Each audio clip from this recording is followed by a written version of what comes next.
I practice human-centered design. But what does that mean? It actually can mean a variety of things. We teach a method.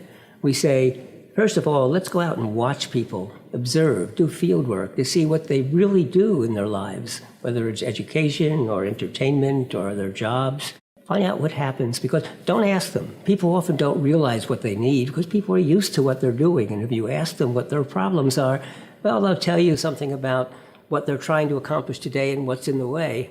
Whereas if we watch and observe, we might think of an entirely different solution to their problems.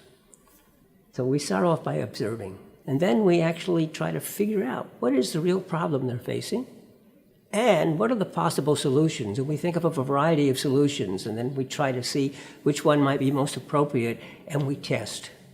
We do quick, rapid prototypes. We believe in our prototype. I can build something in a half hour that I can test with you. This is a joke. It's one of my favorite jokes. It's sometimes called the coffee pot for masochists. It was done originally by a French artist, and this is a copy made just for me. And I've used it on the cover of my books. I love it so much. And you know, what's nice about it is obvious. You grab the handle. It's obvious that's the spout, but it's also obvious that it's the wrong way. It won't work. The conceptual model is clear, and it's clear that it's a joke. It's impossible on purpose. Two kinds of minds, the subconscious, which is automatic, and the conscious, which is slow and deliberate and does not have direct control over what we do. Only can exert biases. That's a simplification of what really goes on in the brain, but it's a useful simplification. We also act against our will when we purchase a popular piece of music, not necessarily because we like it, but because we want others to see it in our playlist. Or we buy a new automobile because, the old one is old and people will think badly of us, or even the way we dress. And both of these last two examples are engineered. And they're engineered deliberately by those who market music and those who design the taste. For example, potato chips. Can you eat one potato chip, or do you start eating the potato chips and finish the bag? Well, it's not accidental. The potato chips have been designed to induce this craving for more and more and more, designed through the chemicals that are put into them that will affect the hormonal balance, and designed by the salt. A physical product like this, where the physical affordances are very important, or to a digital product like this, where gestures and maybe voice and touching is very important. All the principles apply with maybe different emphasis. So for example, with a physical product, affordances are important. With this, it is the signifiers that are critical. It doesn't matter. All the principles for this course apply to all products, virtual, digital, physical. Emotion is all about acting. Emotion is really about acting. It's being safe in the world, so that cognition is about understanding the world. Emotion is about interpreting it, saying good, bad, safe, dangerous, and getting us ready to act, which is why the muscles tense or relax.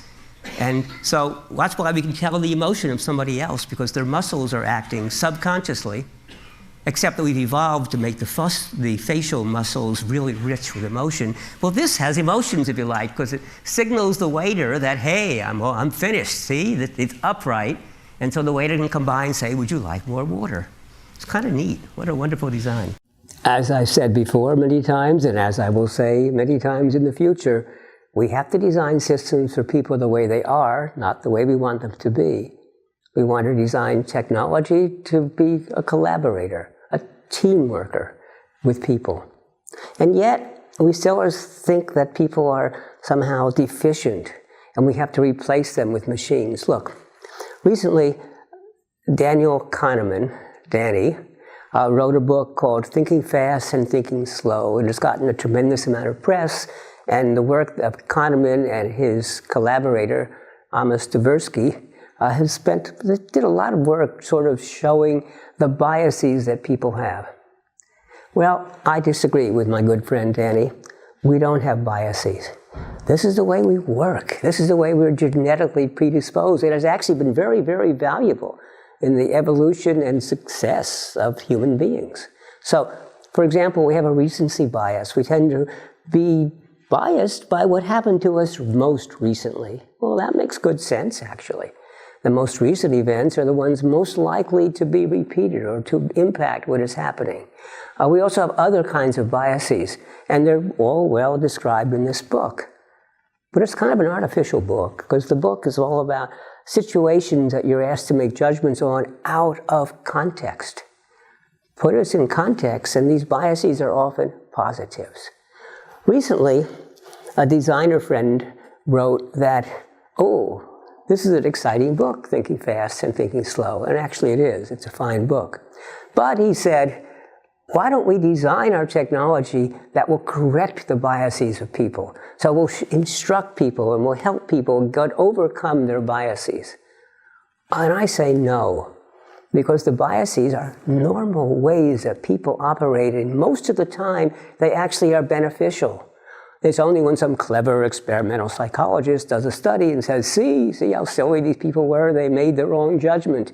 They made the wrong judgment in a problem that would almost never, ever occur in real life.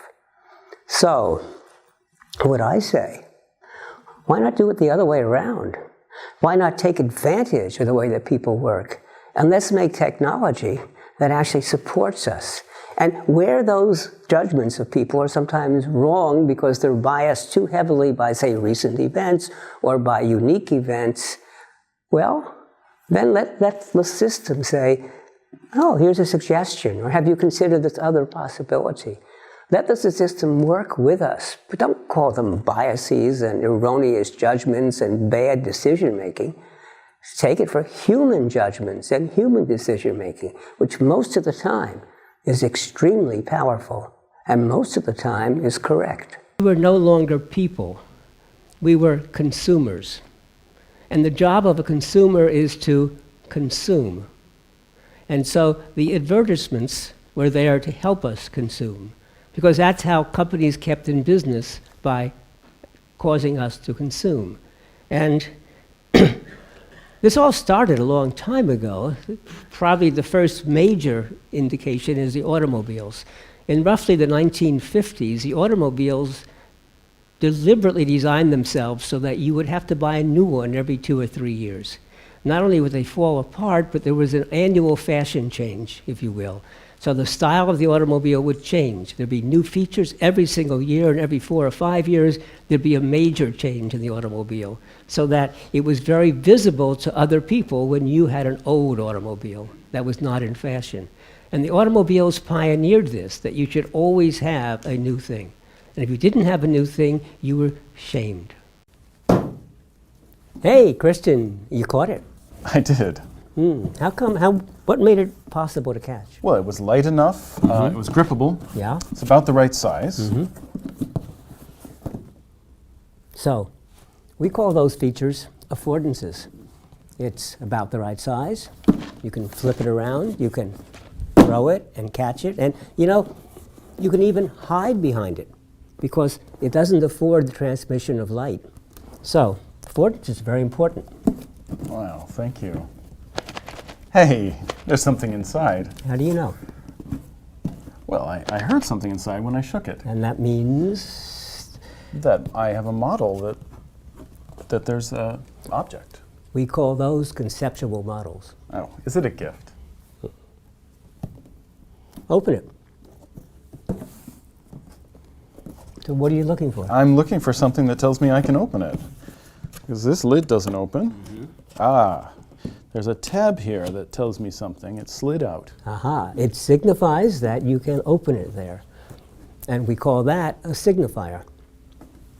In the 1980s, I introduced a concept from perception that's called affordance. And I introduced that to design and said affordance tells you sort of what a technology affords, or what something affords. This table affords support. These notes afford not just reading, but flexibility, so I can change my speech as I even give it. Well, the new technologies, the technological affordances, are connecting, observing, spying, correlating, data mining.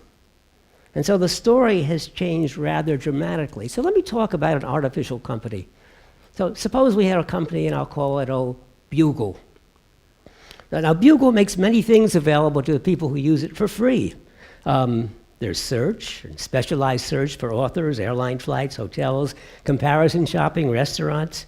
And Bugle also makes available cloud-based documents, spreadsheets, drawing packages, 2D, 3D, and blogging tools, and websites, and amateur and professional videos. And even Bugle even makes an operating system for cell phones, which they give away free to the manufacturers. So why does Bugle do this? I mean, how do they survive? Where do they get their money? What's their product? So what is Bugle's product? And who are their customers? Most people think it's search. Well, it isn't search, it's you. You are the product.